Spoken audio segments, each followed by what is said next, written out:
The twin moons of Leora drifted over the royal capital as the palace glowed with pale light. Inside the grand hall, Princess Riala stood motionless, while her advisors discussed the alliance that had unsettled her for months. An alliance with humans. An alliance that demanded she marry one of Riala was known across her star cluster for her steady leadership and for her calm presence during storms of war and politics. But at that moment, her hands could not stop trembling. She was raised with Thales. That humans were rough beings who valued power more than harmony. Her people whispered that humans were crude. Some even used the unkind word that echoed in her mind, dirty. She hated the word. She hated that her own thoughts whispered it now. Across the galaxy, a human soldier named Aaron marched down a quiet corridor of a diplomatic cruiser. He was chosen as the representative for Earth, simply because he had shown bravery and kindness. During past joint missions, he never expected to be caught. In something like this, he believed in peace. Not arranged marriages, but Earth needed this alliance to stop order raids and strengthen trade routes. Aaron agreed only after asking 100 questions and receiving a simple answer. The princess did not want this either. He sighed as he looked at his reflection in a window. A simple man, calloused hands. A life spent helping others, but never expecting rewards. Aaron stepped off the shuttle and walked into the palace courtyard. Riala stood before a circle of elders, her gown shimmering like frozen starlight. Her eyes widened slightly when she saw him. Aaron bowed politely, unsure whether her people used that gesture or not. He stood again, slow and respectful. Riala noticed everything. He moved without arrogance. He spoke no loud words. He did not stare in the rude way she had expected. He simply waited. Even that confused her. First meeting began with formal traditions. Aaron stayed silent unless spoken to.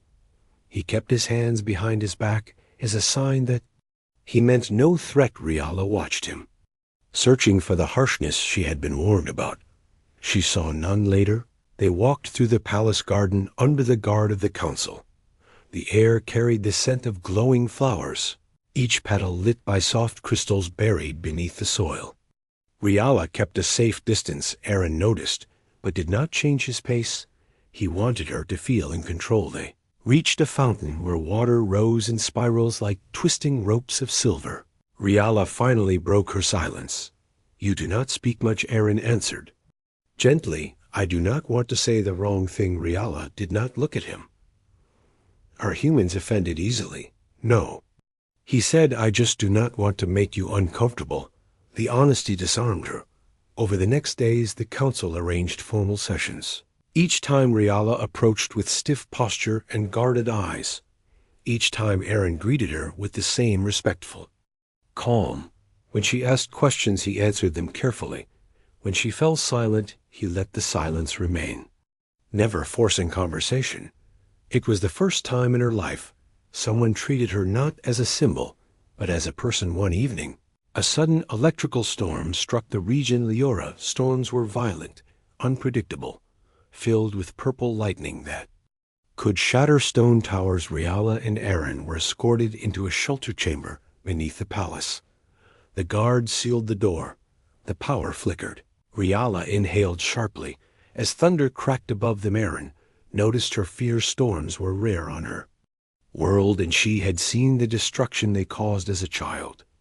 She wrapped her arms around herself. Aaron stayed on the opposite side of the chamber. He spoke softly. "Are you all right?" Her voice shook. "I do not like storms." Aaron nodded. "May I sit closer?" "Only if it helps." His tone held no pressure, no demand, no assumption. Riala hesitated, but gave a faint nod. He moved slowly and sat near her, but not touching. Just close enough that she knew she was not alone. Minutes passed. The storm rumbled. Riala's breathing grew uneven. She pressed her hand against her chest. Aaron looked at her with concern. "May I give you my hand? It helps some people during fear." Again, he left the choice entirely to Riala. Swallowed, she extended her hand. Trembling, his hand closed around hers gently, not tightly, not possessively, just securely enough to steady her. Warmth shocked her. She expected roughness. She expected harsh skin. Instead, she felt calm strength and quiet care. The storm continued. But her fear lessened. For the first time, she wondered if her people were wrong about humans. When the storm ended, Riala did not pull her hand away. Aaron eased his grip slowly. Letting her decide, she realized he was waiting for her to release him.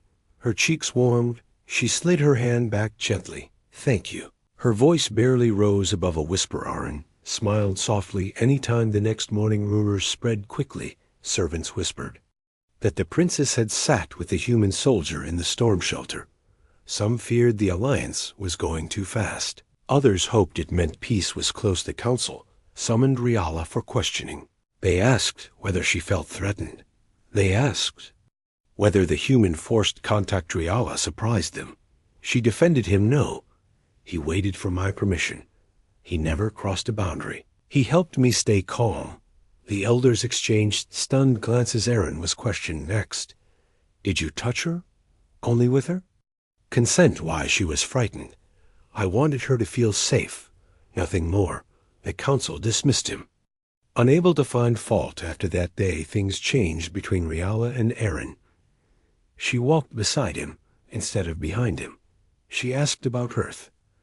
He told stories about green forests, tall cities, and the warmth of his people. She listened with growing interest. She spoke of her world's traditions, her duty, her fears. He listened without judgment. One afternoon, they toured a spaceport where refugees were being relocated. A small child stumbled toward them, crying. Riala froze. Children had never been her strength. She never knew how to comfort them. Aaron knelt. Speaking gently, the child clung to him. Aaron lifted the child carefully and returned them to their worried parents. Riala watched. Stunned, she whispered, "You care for strangers so easily." Aaron shrugged lightly.